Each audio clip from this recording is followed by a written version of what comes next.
In this video, we are going to create our change password dialog. Now with most things, like most things with Android, there are multiple ways to do that.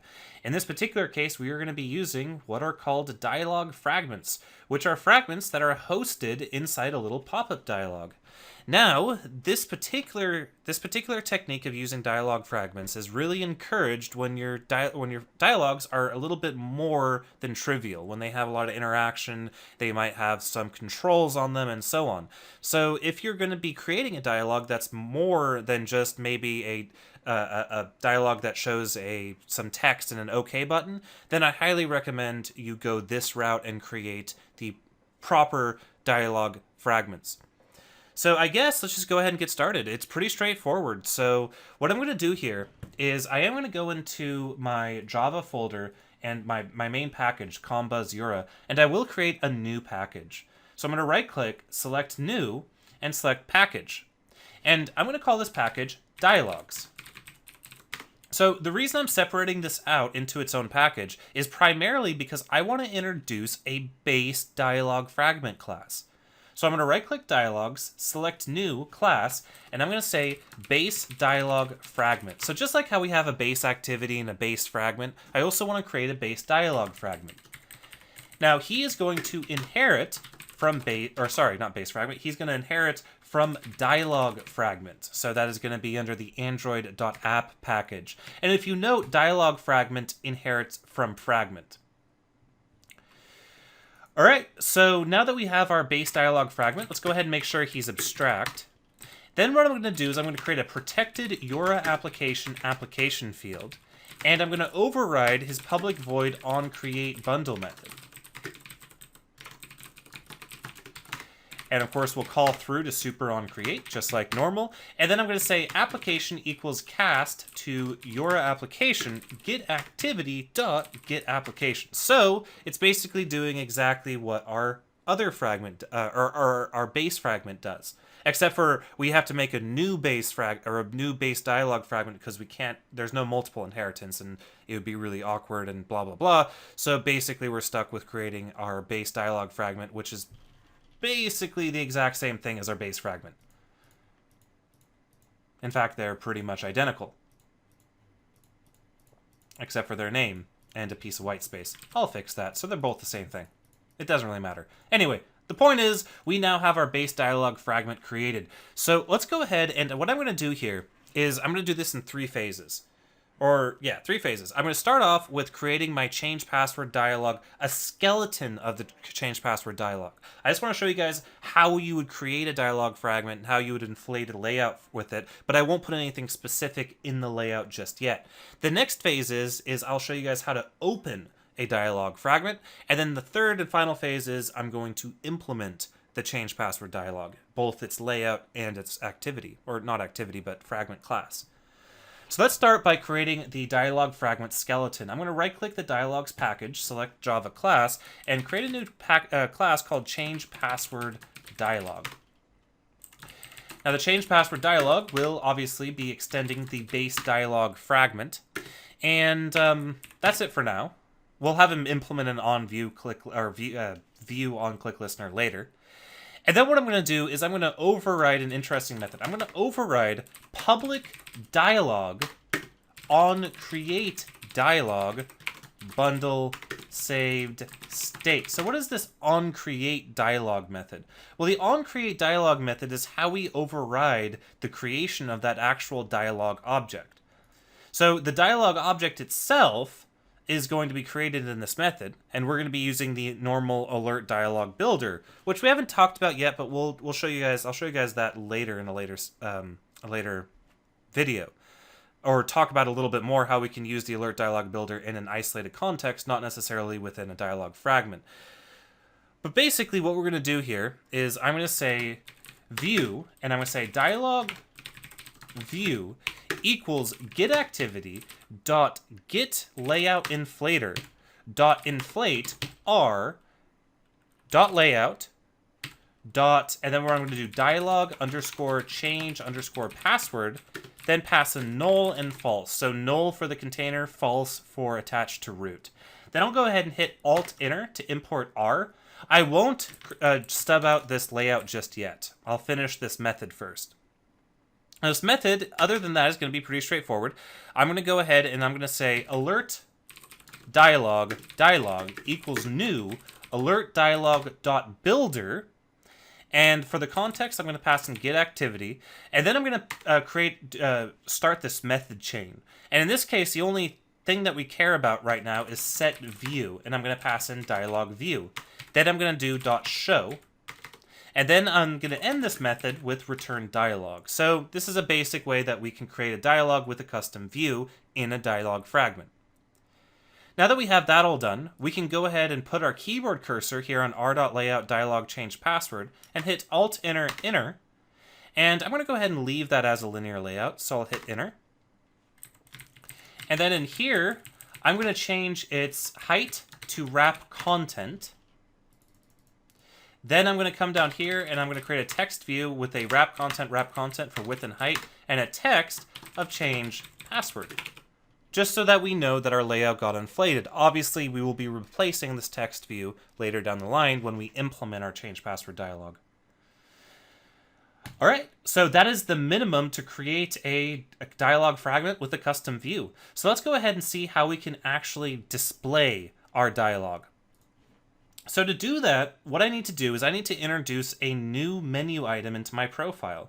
So I'm going to open up my resource folder, my menu folder, and then select activity profile, and I'm going to add in a new item.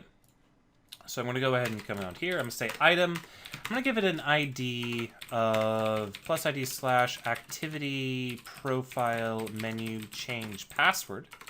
Seems like a good ID to give it. I'm going to give it an icon of drawable icy action, in this case paste. I know it's kind of a poor icon choice, but out of the free icons repository that I was looking at, I couldn't find a better one. And then I'm going to set the title to change password, and I'm going to set the app show as action to always. Okay, so now we have our change password button. So now let's go ahead and implement it. So jumping back into our activities profile activity, we can scroll all the way down to the bottom to our on options item selected method. So remember, that's where that's the method that gets invoked when the user selects something off of the action bar. Then what I'm going to do is I'm going to say else if, I'm going to add an else if statement here, item ID equals r.id activity profile menu change password. Now, if you do a change password, we need to create our change password dialog. I'm not going to create a custom method for this. I'm just going to implement this all inline because it's pretty short. Basically, the way to display a dialog fragment is we first must create a fragment transaction. I'm going to say fragment transaction equals get fragment manager dot begin transaction, and then I'm going to say dot add to backstack null, so that when we hit the back key, the transaction will be undone. Then I'm going to instantiate my dialog fragment. I'm going to say change password dialog equals new change password dialog, and then I'm going to say dialog.show. So invoke the show method, which is part of the base dialog fragment, or the fragment dialog fragment class that we inherited from, passing in my transaction and null for the tag. Then, of course, we need to return true to indicate to the operating system that we handled the options menu. Now let's hit play.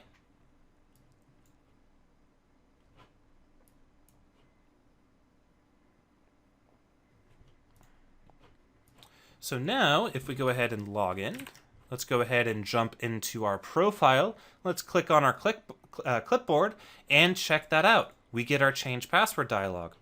Now, right now, all you see is a dialog with no buttons, with no title, and just the words change password in the middle. But we know that that's coming from our custom layout. So now we have pretty much control over our change password dialog. And if I were to come in here and rotate and open up my menu, open up my menu. Oh, come on. There we go. And then rotate again, notice how the fragment persists.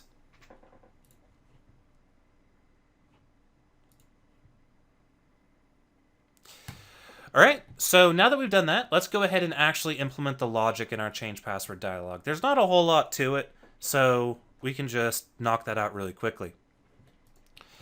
Coming back into our dialog change password.xml file, let's do our layout first. Our layout's going to be pretty straightforward.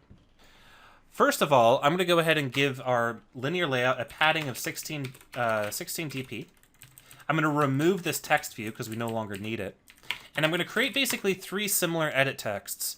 So I'm going to have, they're all going to match parent and wrap content. Then their hint for the first one, actually, let's do the hint last and make it more easier to copy and paste this. I'm going to set the input type to text password. I'm going to set single line to true.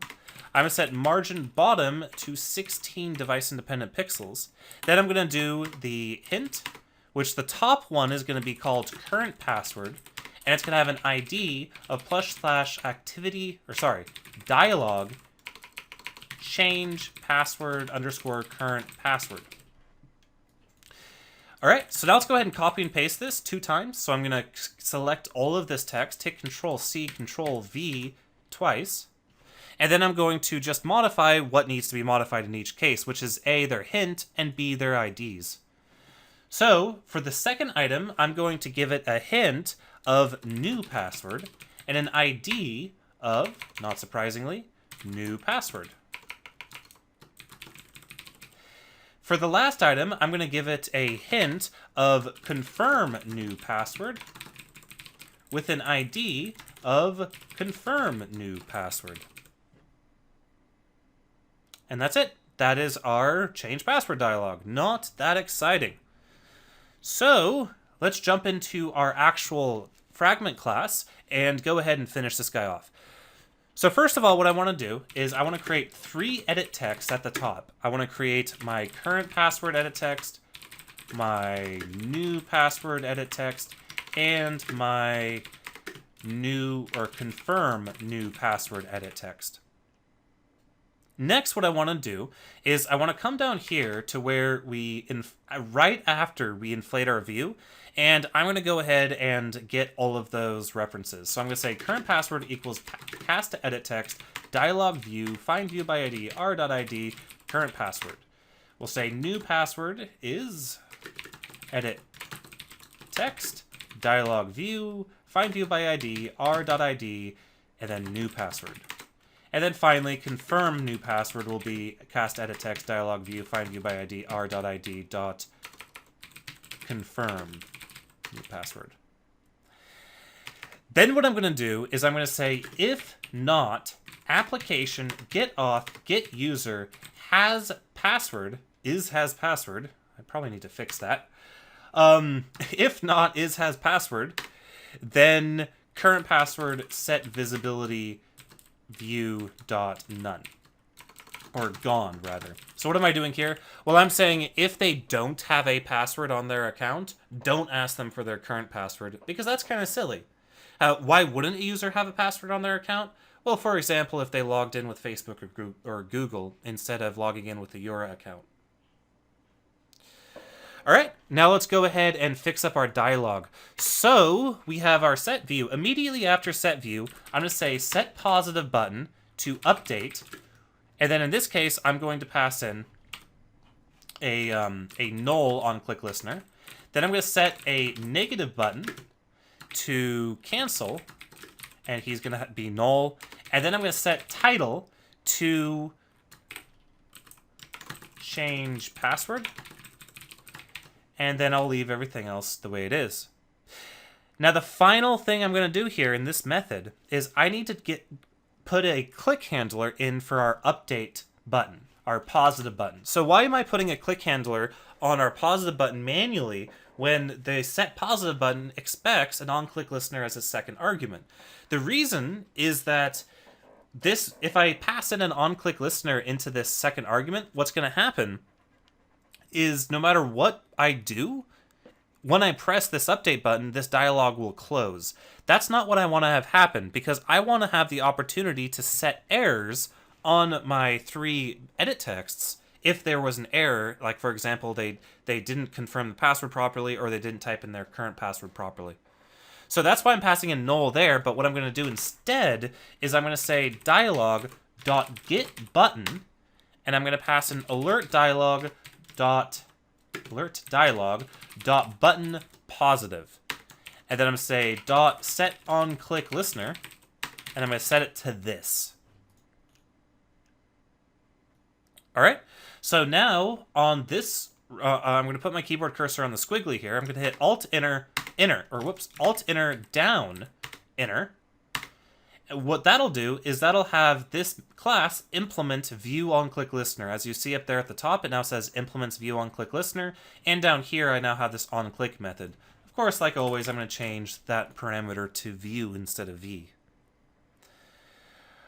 Okay, so this is where we would change our password. So I'm going to say to do send new password to server, but since we haven't written our service layer yet, what I'm going to do here is instead I'm going to say toast.makeToast, passing in get activity for the context, password updated as the text, and a duration of toast.length short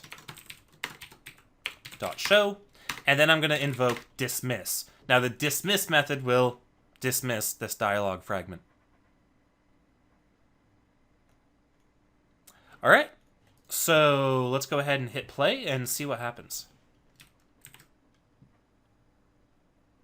So go ahead and wait a couple years. Log in. Check out our profile. Change our password. Check that out. Now we have changed password as the title, and we can type in stuff here. Notice how we don't have our other item. Remember our current password? We don't have that there because our has password boolean is set to false, so it's not going to show up. And then we have our cancel and our update method. So if I say cancel, it just closes. But if I say update, it says password updated as that toast. Either way, once we do write our service layer, we will definitely be coming back here and implementing this code properly. All right. I think that pretty much wraps up what I wanted to do with the change password. So what's interesting now is we have a fully functional user interface for our profile page. Now the only things that it doesn't do is, well, actually perform any of the updates that we have a UI there for. So very soon here, what we're going to have to discuss is how exactly we want our interaction with the server to be, how we want that to be laid out, and how we want to handle asynchronous programming. So I guess we'll see you guys in the next video.